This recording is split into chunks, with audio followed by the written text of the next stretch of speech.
203쪽입니다. 다 찾으실 줄 알고 말씀을 봉독해드리겠습니다. 여호와께서 모세에게 말씀하여 이르시되 이스라엘 자손에게 전하여 그들에게 이르라. 남자나 여자가 특별한 서원 곧 나실인의 서원을 하고 자기 몸을 구별하여 여호와께 드리려고 하면 포도주와 독주를 멀리하며 포도주로 된 초나 독주로 된 초를 마시지 말며 포도즙도 마시지 말며 생포도나 건포도도 먹지 말지니 자기 몸을 구별하는 모든 날 동안에는 포도나무 솟아난 씨나 껍질이라도 먹지 말지며 그 서원을 하고 구별하는 모든 날 동안은 삭도를 절대로 그의 머리에 대지 말 것이라. 자기 몸을 구별하여 여호와께 드리는 날이 차기까지 그는 거룩한즉 그의 머리털을 길게 자라게 할 것이며 자기의 몸을 구별하여 여호와께 드리는 모든 날 동안은 시체를 가까이 하지 말 것이요 그의 부모 형제 자매가 죽은 때라도 그로 말미암아 몸을 더럽히지 말 것이니 이는 자기의 몸을 구별하여 하나님께 드리는 표가 그의 머리에 있습니다. 자기의 몸을 구별하는 모든 날 동안 그는 여호와께 거룩한 자니라. 누가 갑자기 그 곁에서 죽어서 스스로 구별한 자의 머리를 더럽히면 그의 몸을 정결하게 하는 날에 머리를 밀 것이니 곧 7째 날에 밀 것이며 8째 날에 산비둘기 2마리나 뒷비둘기 새끼 2마리를 가지고 회막문에 와서 제사장에게 줄 것이요 제사장은 그 하나를 속죄 제물로 하나를 번제물로 드려서 그의 시체로 말미암아 얻은 죄를 속하고 또 그는 그날에 그의 머리를 정결하게 할 것이며 자기 몸을 구별하여 여호와께 드릴 날을 새로 정하고 1년 된 순양을 가져다가 속건 제물로 드릴지니라. 자기의 몸을 구별한 때에 그의 몸을 더럽혔은즉 지나간 기간은 무효니라. 아멘. 할렐루야. 우리 압도적으로 참 잘 오셨습니다. 우리 인사하겠습니다. 참 잘 오셨습니다. 우리 또 한 번 인사하겠습니다. 주께로 돌아갑시다. 우리 인사하겠습니다. 우리 주께로 돌아가는 한 해가 되기를 바랍니다. 예, 감사합니다. 오늘 저는 나실인 그리스도인이란 제목으로 말씀을 전합니다. 이 본문은 지난 주간에 새벽 묵상 중에 있었던 본문입니다. 삼손이란 사람은 태어나면서부터 나실인으로 태어났습니다. 아기를 낳을 수 없던 그 부부가 은혜로 아기를 주셨는데 그 아기를 나실인으로서 온전하게 키워내지 못했습니다. 은혜를 모르면 우리는 나실인으로서 키우기도 또 살아가기도 힘듭니다. 그는 가지고 있는 그 초능력적인 그 힘을 자신의 욕망을 따라 살면서 나실인의 규정을 모두 어기고 힘을 잃고 두 눈이 뽑혀서 블레셋의 조롱거리가 되었습니다.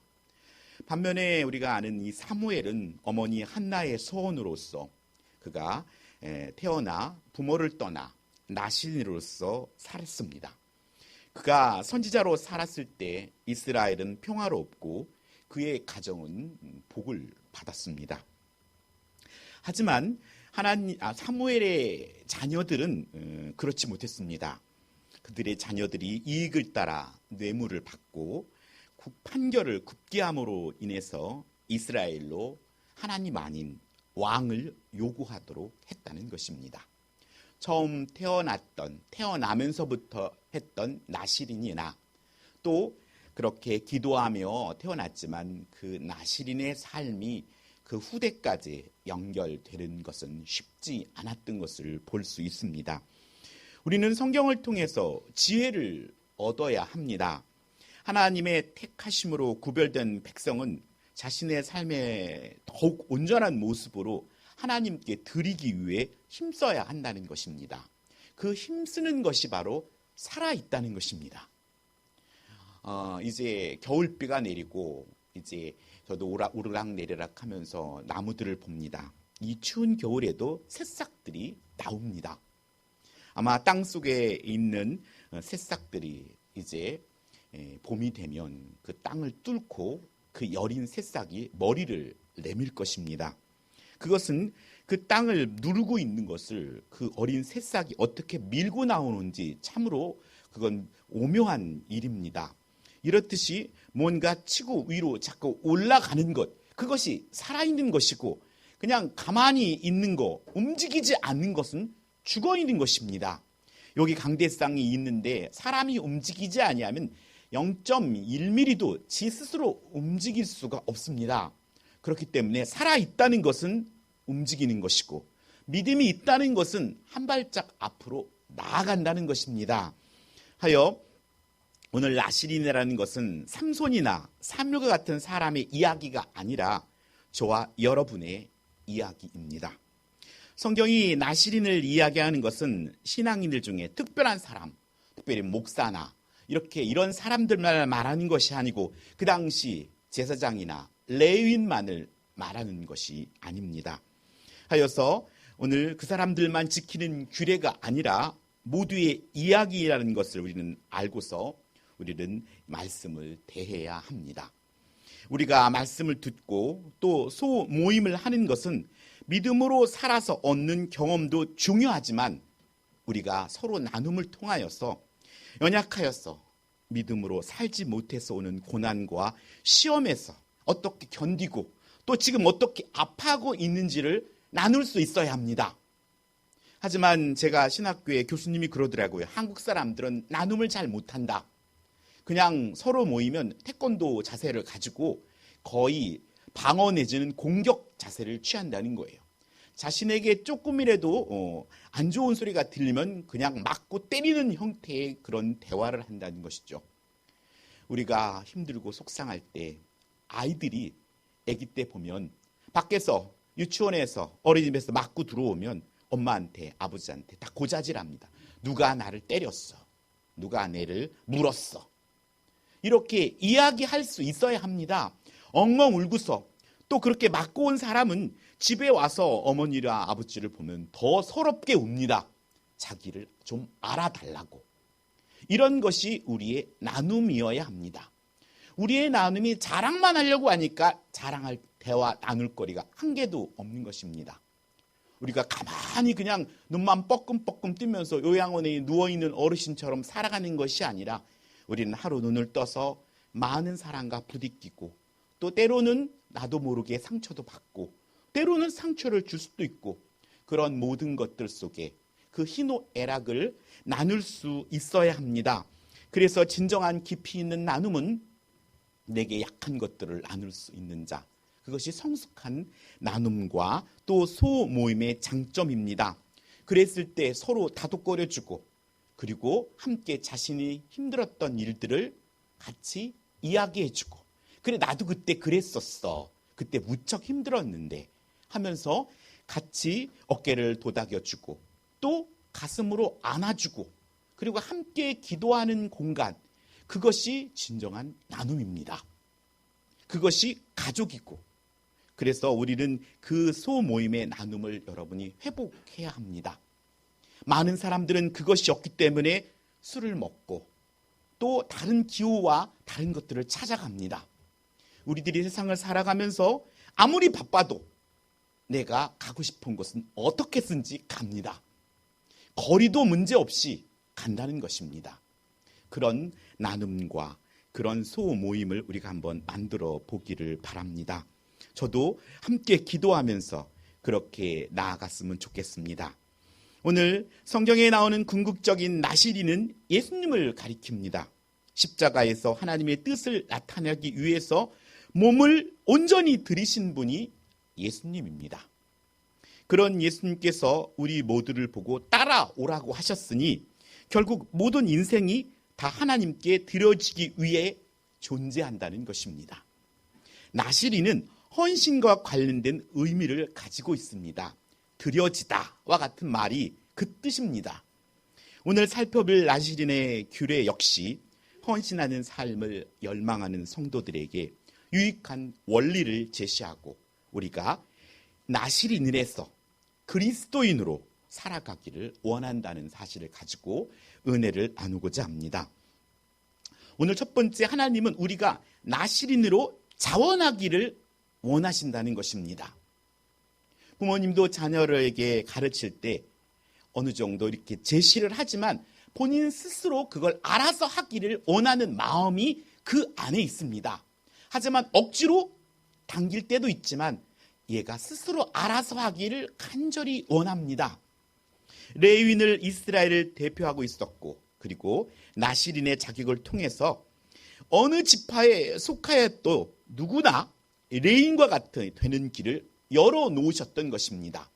많은 지파 중에 레위인을 선별하여서 하나님을 예배한 일을 돕게 했지만 어느 지파든 간에 레위인같이 나실인으로서 서원하고 그리고 더 엄격하게 자신이 자원함으로 남자든 여자든 누구나 가능하도록 길을 열어놓았다는 것입니다. 이 나실인의 서원은 어떤 보상이나 조건을 바라는 헌신이 아니었습니다. 어린아이 때는 그럽니다. 엄마, 내가 100점 맞으면 얼마 줘? 하고 조건적이지만 좀 더 우리가 성숙하다면, 그 은혜를 받았다면 우리는 조건 없이 하나님께 그 은혜에 감사하게 됩니다. 나실인으로 서원하는 사람은 제사장보다 더 엄격하게 구별된 삶을 살아야 했습니다. 그건 누가 시키는 것이 아니라 자기 스스로 자원하여 하는 것입니다.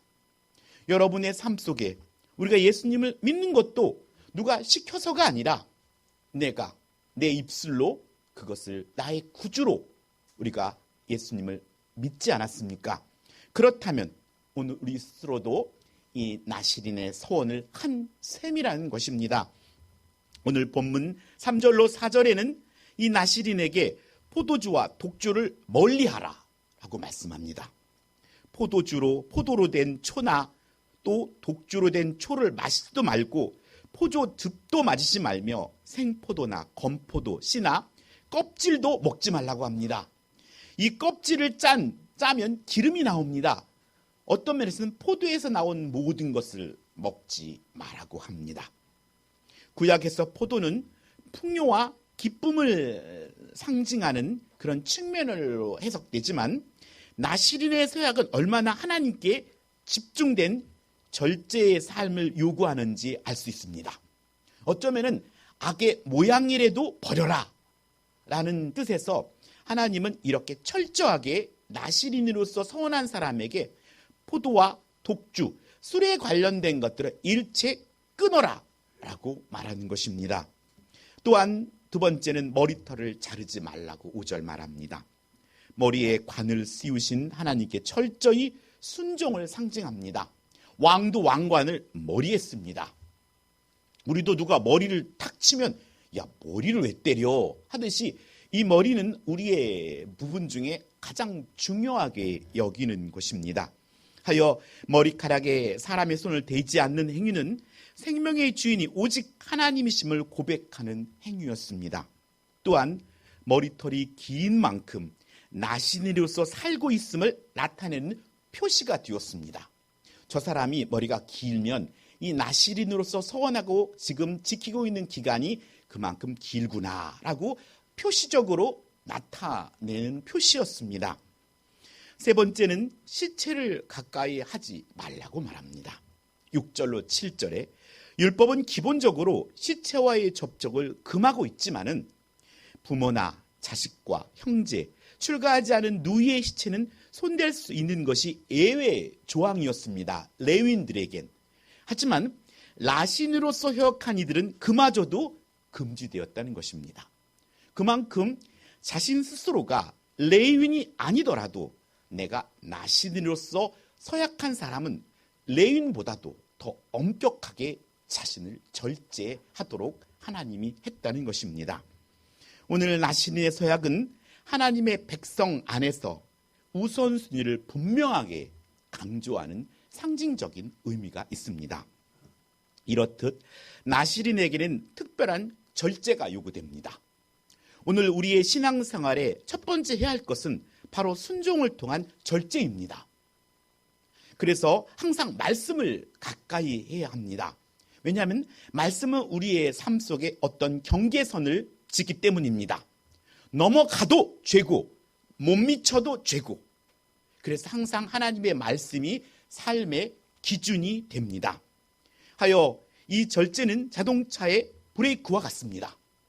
제 아무리 좋은 자동차가 200km, 300km의 속도를 낼 수 있다 하더라도 브레이크가 고장 나버리면 그 속도만큼 데미지를 입게 됩니다.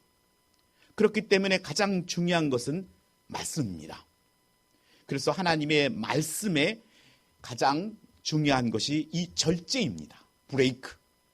이것이 먼저 훈련되기를 하나님은 율법을 통해서 우리에게 조항을 가르쳐 주셨습니다. 잘 가기 전 우리는 잘 넘어질 줄 알아야 하고 잘 멈추는 것이 중요하다는 것입니다. 우리가 실수하더라도 그리고 그 실수를 통해서 다시금 회복할 수 있는 게 중요하지 그냥 넘어져서 끝내고 자포자기하는 것을 원치 않습니다. 항상 하나님은 다시금 할 수 있는 기회를 열어주십니다. 그러면 예수님은 나시린의 규정에 대해 어떤 태도를 취하였는지 우리는 성경을 통해 살펴보길 원합니다. 예수님은 나시린의 삶을 완성하신 분이 예수님입니다. 해서 요한복음 15장 1절에 나는 포도나무다 이렇게 말씀하십니다. 예수님은 참 포도나무입니다. 포도주는 기쁨과 하나님의 축복을 상징합니다.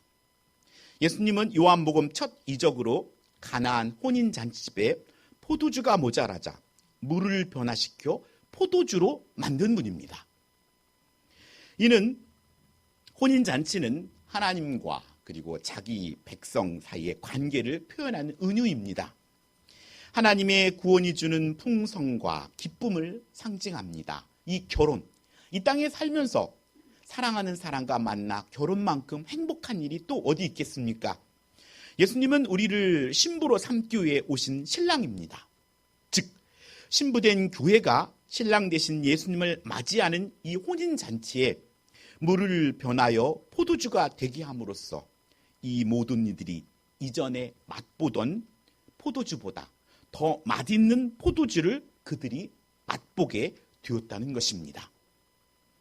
오늘 이렇게 구약의 포도주는 손도 대지 말라고 했는데 예수님은 당신이 나는 포도나무다 라고 말합니다. 그러니 오늘 우리가 입으로 먹는 내 육신을 어떤 쾌락이나 내 육신의 어떤 만족을 위해서 마시는 술이 아니라 예수님 당신이 포도나무가 된다는 사실을 말씀하고 있습니다. 두 번째, 예수님은 이 머리카락에 대해서 어떻게 성경을 비유합니까? 여러분이 잘 아는 요한복음 12장 7절에는 예수님은 향유를 붓고 머리카락으로 예수님의 발을 씻기신 마리아를 칭찬합니다. 나시린은 머리카락을 자르지 말라고 하지만 요한복음 12장에는 마리아가 향유를 예수님의 발에 붓고 자기 머리카락으로 예수님의 발을 씻깁니다. 나시린은 머리카락의 길이로 얼마만큼 나시린인지로 살았는지 보여주었지만 마리아는 향유를 붓고 그 머리카락으로 예수님의 발을 닦아 드린다는 것입니다. 내가 신앙생활을 얼마 했는데 난 주일학교 때부터 다녔고 어머니 뱃속에서부터 예수님을 믿었는데 우리 누구는 목사님이시고 우리 누구는 장로님이시고 누구는 권사님이시고 이게 문제가 아니라 지금 나는 내 머리카락으로 예수님의 발을 씻길 수 있는가? 그런 헌신이 우리 삶에 있는가? 그걸 통해서 주님은 그를 향하여서 칭찬하고 있다는 것입니다. 그로 인해 그 향유 냄새가 집에 가득하게 되고 예수님은 마리아의 헌신을 기뻐하며 나의 장래할 날을 위하여 그것을 간직하라 하고 어느 곳에 가든지 그 마리아의 행동을 자랑한다는 것입니다. 오늘 여러분의 삶 가운데 저도 어느 곳에 가면은 자랑을 합니다. 우리 청년부가 또 우리 장로님이 우리 권사님이 우리 집사님이 이렇게 해. 그런 자랑거리들이 넘쳐나야 합니다. 그것이 교회의 부흥의 비결입니다. 오늘 세 번째는 예수님을 시체를 살리셨다는 것입니다.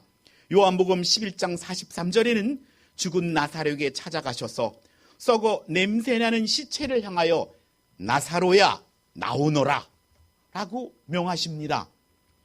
오늘 그랬더니 그 시체가 다시 살아나서 걸어 나옵니다. 예수님은 십자가에서 우리의 죄값을 지불하기 위해 죽으셨고 또 부활하셨습니다. 예수님은 우리에게 부활의 첫 열매가 되어주셨고 예수님은 생명이라고 말씀하십니다. 예수님을 믿는 자는 죽어도 삽니다. 그리고 또 살아서 믿는 자는 영원히 죽지 않는다고 말씀합니다. 우리는 예수를 믿는 것은 우리가 자원함으로 나신으로 살겠다고 소원했다고 해도 틀린 말이 아닙니다. 구약의 나시린의 소원이 나와 상관이 없는 말이 아니라 오늘 우리는 예수님을 나의 구주로 그리고 주님으로 모시고 그렇게 결단했고 예수 그리스도의 뜻대로 살겠다고 헌신한 사람들이기 때문입니다. 우리 그리스도인들은 일평생 나시린처럼 하나님 앞에서 거룩하게 구별된 사람으로 살아가겠다고 헌신한 자들이라는 것입니다. 그렇다면 하나님은 오늘 우리에게 어떻게 하라고 말씀하시는 것입니까? 하나님 아버지께서 말씀을 통하여 나시린의 규정을 말씀해 주셨고 예수님은 나시린을 완성해 주셨다면 오늘 우리에게 임마누엘로 함께 하시는 주님께서 우리에게 성령을 보내주셔서 오늘 우리로 세상의 그리스도인으로 살아가도록 우리를 미루신다는 것입니다. 또 기다리신다는 것입니다. 예수님은 오늘 우리의 영원토록 함께 하시겠다고 말씀했습니다. 그리고 믿는 자에게 성령을 보내주셨고 우리는 말씀과 성령의 인도를 통해서 나시린에서 그리스도인으로 세상에서 살아가기를 하나님은 원하신다는 사실을 우리는 깨달아야 합니다. 오늘 우리는 항상 인식하기를 나는 그리스도인이야. 내 삶 속에 나는 그리스도인이라는 그런 마음을 가지고 나는 하나님의 자녀야. 나는 재건 남서울교회 성도야. 이런 마음을 가지고 우리는 살아야 합니다. 하여 에베소서 5장 16절로 18절에는 이렇게 말씀합니다. 세월을 아끼라 때가 악하니라. 그러므로 어리석은 자가 되지 말고 오직 주의 뜻이 무엇인가 이해하라. 술 취하지 말라. 이는 방탕한 것이니 오직 성령으로 충만함을 받으라. 라고 말씀합니다. 하여 오늘 우리는 성령 충만해야 합니다. 세상의 술이 아닌 게임, 인터넷, 유튜브, 스포츠, 또 자신이 원하는 어떤 것들 거기에 취해 있으면 안 됩니다. 취해 있다는 건 거의 중독으로 가는 첫 단추입니다. 술 주정뱅이, 또 음주운전으로 생명을 해치고 또 술 먹는 부모 때문에 가족의 상처를 받는다면 술을 금하라고 멀리하라고 말씀합니다. 우리가 세상이 주는 것에 취해서 기쁨을 맛보고 새 포도주인 그리스도의 영으로 충만함을 경험하지 못했다면 성령 충만함을 사모해야 합니다. 이 땅에 살아가면서 거하게 술이 취해서 노래를 부르며 이리 비틀 저리 비틀 가는 것이 기쁨이고 행복이라고 생각했다면 그 차원을 넘어서야 합니다. 성령의 충만함은 술이나 세상이 주는 그런 기쁨보다 차원이 다른 기쁨을 여러분이 소망하시고 그걸 사모하며 성령의 충만함으로 나아가야 합니다. 우리는 이 땅에 살아가면서 더 좋은 집, 더 좋은 차를 원하지만 영원한 집을 사모하는지 우리에게 물어야 합니다. 이 땅에 사는 집은 영원하지 않습니다. 하지만 우리가 준비하고 가야 할 집은 영원히 살 집입니다. 그리고 주님은 우리에게 하나님과 우리에게 화목이 되셨고 그리고 주께로 하나님께로 나아가는 길이 되어주셨습니다. 그 길을 사모해야 합니다.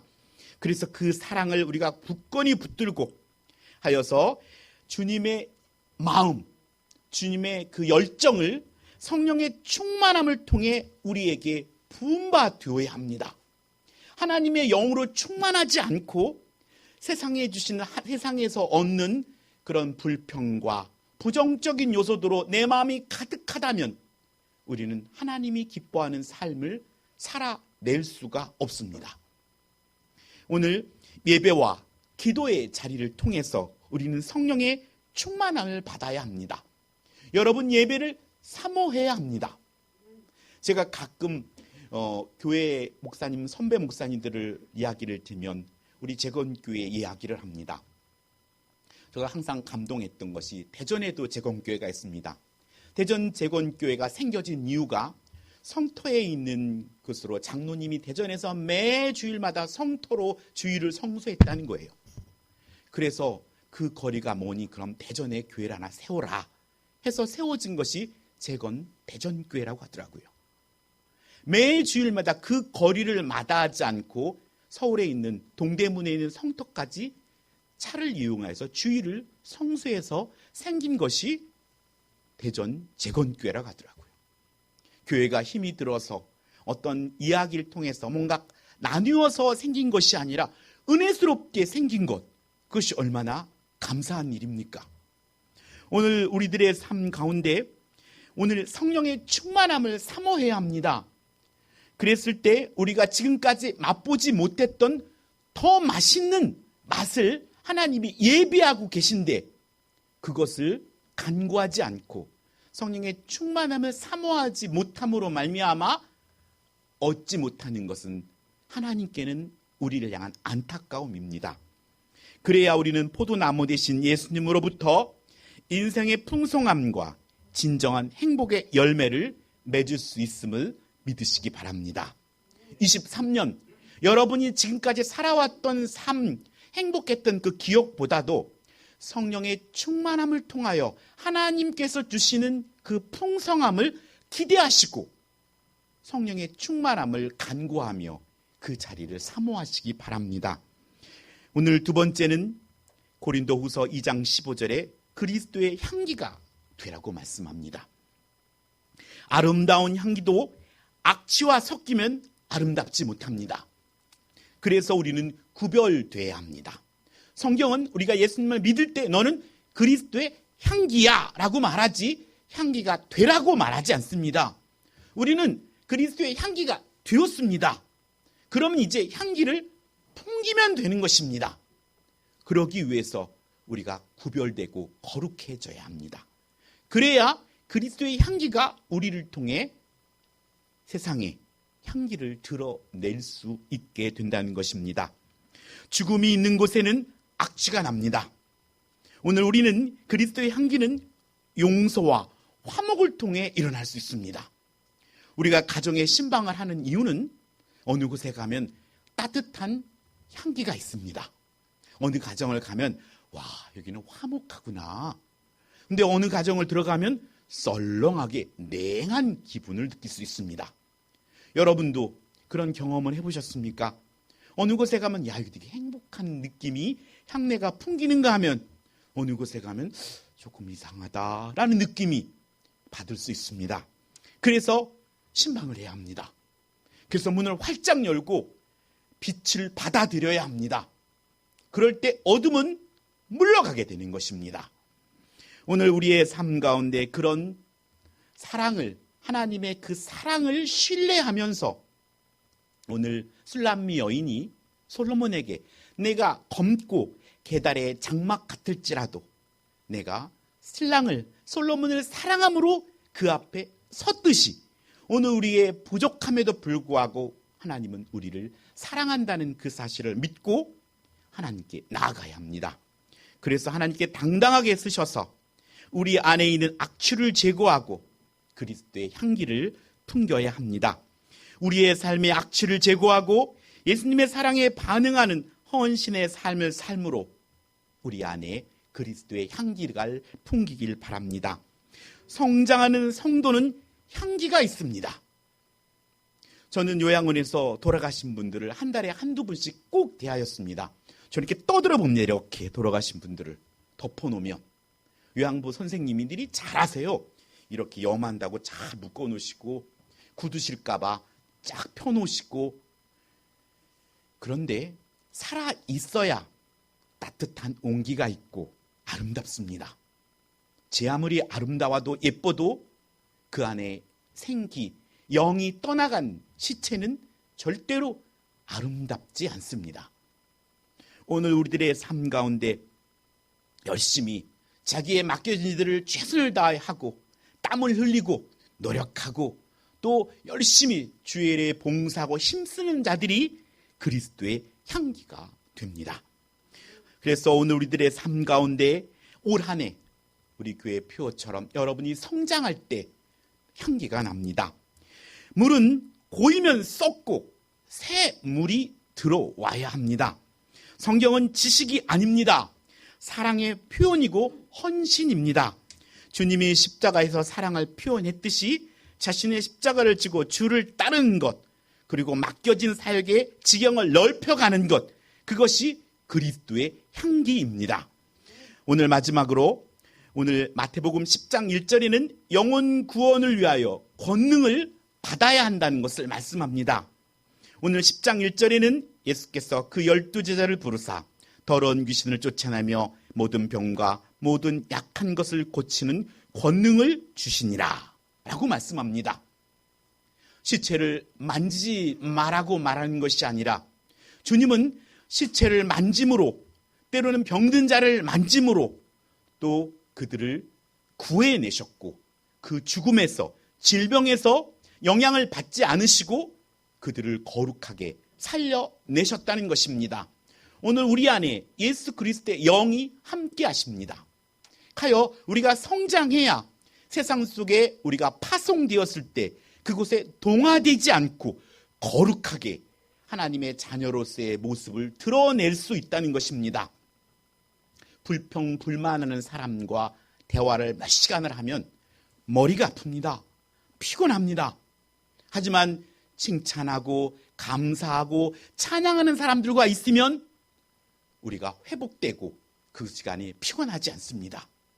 이렇듯이 오늘 우리가 성령에 충만하고 엘리사가 갑절의 은사를, 성령의 충만함을 소원했던 것은 우리가 이 땅에 나아가서 하나님의 복음을 증거하고 하나님의 그리스도인으로 살아가기 위해서는 우리 안에 성령의 충만함이 있어야 합니다. 자동차에도 만땅 기름 딱 채우면 눌러랄라 그냥 갈 수 있지만 고속도로 들어섰는데 찻기름 막히고 앵꼬불에 불이 깜빡깜빡 한다면 불안합니다. 이거 언제 기름을 넣을 수 있을까?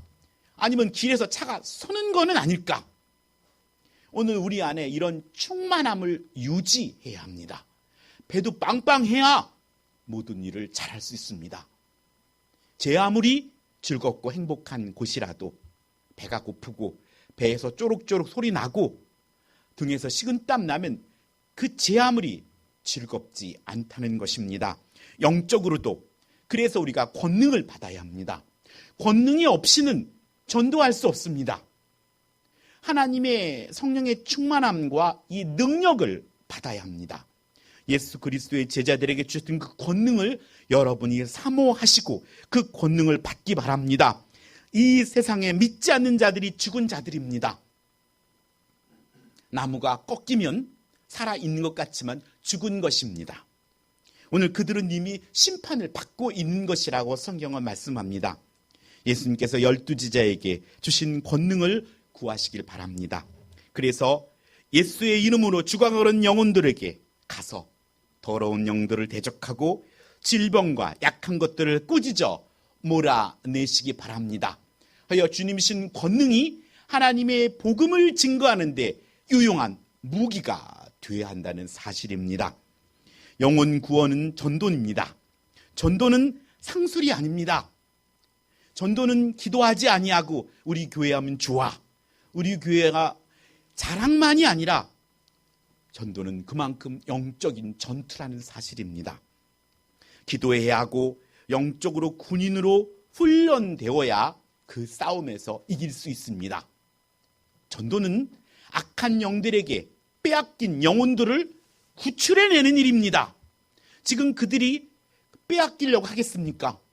어떻게 쓰든지 그를 움켜잡으려고 합니다. 그래서 우리는 기도해야 합니다. 그때 하나님께서 천군 천사를 대동하셔서 그 악한 품 안에 있는 영혼들을 우리가 구할 수 있게 된다는 사실입니다. 물에 빠진 사람을 구하려면 수영을 잘하든지 또한 구조할 장비를 갖추어야 합니다. 잘못하면 자기도 같이 물에 빠져 죽습니다. 그래서 우리가 성장해야 할 이유가 거기 있습니다. 우리는 입으로는 구하고 싶지만 내가 능력이 없기 때문에 그 일을 감당하지 못하는 경우가 많이 있습니다. 끝으로 마지막에 오늘 9절에는 부지 중에 지은 죄에 대해서 새로 출발할 기회를 하나님은 주신다는 사실입니다. 원치 않게 시체를 접촉해서 부정해졌을 때 하나님은 다시 회복할 수 있는 길을 주신다는 것입니다. 우리가 잘못했더라도 주 앞에 나와서 통회하며 자복할 때 주님은 용서해 주십니다. 시편 51편을 통해서 다윗은 일찍이 주는 제사를 즐겨하지 아니하시나니 그렇지 아니하면 내가 드렸을 것이라. 주는 제사를 기뻐하시 아니하나이다. 하나님이 구하시는 제사는 상한 심령이라. 하나님이여 상하고 통회하는 마음을 주께서 멸시치 아니하시리로다. 몇 번도 전도를 해봅니다. 주일에 갈게요. 근데 전화해보면 그날 뭔 일이 있어서 꼭 못 와요. 그러면 마음속으로 속이 상해요. 약속했는데 왜 안 와? 하지만 또 그를 다시 초대하려니 그에 대하여서 더 기도하고, 이런 영혼에 대한 통회하는 마음, 또한 내가 죄에서 넘어졌을 때 내 죄에 대한 통회하는 마음을 가지고 주께 나오는 것입니다. 주님이 기뻐하시는 그 통회하는 마음, 그래서 오늘 우리에게는 주님이 필요한 것입니다. 주님이 있어야 우리는 성장할 수 있고, 주님을 붙들어야 우리는 영원한 생명을 얻을 수 있습니다. 죄의 싹은 사망입니다. 오늘 예수 그리스도의 보혈이 우리의 죄를 맑게 씻겨줍니다. 오늘 주님을 온전히 의지함으로 말미암아 오늘 23년, 이제 다음 주일이면 설날입니다. 올 새해 들어오면서 여러분이 결단한 것들이, 또 기도한 제목들이 구체화되지 않았다면 남은 이번 주간에 더 구체적으로 기도의 제목들을 작성해 보시고, 그리고 하나님께서 허락하신 설날을 기점으로 다시 한번 신앙의 옷깃을 여미는 그런 저와 여러분이 되기를 소원합니다. 우리의 연약함을 아시는 하나님은 우리로 자원하는 마음으로 나시른에 이르는 규례를 주시고 절제하도록 훈련하고 계십니다. 예수님을 통해 하나님 자녀의 풍성함과 또 사랑의 헌신과 부활의 소망을 알게 하십니다. 하나님은, 우리 주님은 우리에게 성령님을 보내주셔서 이 땅에 그리스도인으로서 세상에 성령 충만하고 또 그리스도의 향기로 생명의 복음을 전하며 살기를 원하십니다.